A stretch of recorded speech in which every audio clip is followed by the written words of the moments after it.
அமாவாசை முடிந்து மூன்றாவது நாள்தான் மூன்றாம் பிறை தரிசனம் காண வேண்டும். சிவபெருமான் தன் தலையில் சூடியிருக்கும் மூன்றாம் பிறை சந்திரனை அம்பாளும் சூடியிருப்பாள். அதனால் மூன்றாம் பிறை தரிசனம் கண்டால் மூவரின் அருளும் ஒரு சேர கிட்டும். இன்று மாசி மாத மூன்றாம் பிறை தரிசனம். மாலை வேளையில் வீட்டில் விளக்கேற்றி தீபதூப ஆராதனை காட்டுங்கள்.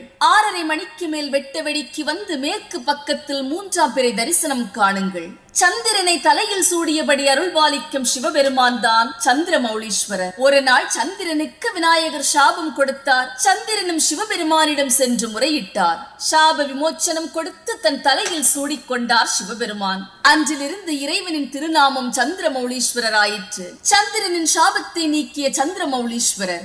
இன்று மூன்றாம் பிறை தரிசனம் கண்டால் வேண்டியது நிறைவேறும். முற்பிறவி பாவத்தை போக்கும் மூன்றாம் பிறை தரிசனம். சிவபெருமானின் தலையில் குடிகொண்டிருக்கும் சந்திரனை தரிசிக்க உங்களுக்கு கிடைக்கும் வாய்ப்பு. மன அமைதி கிடைக்க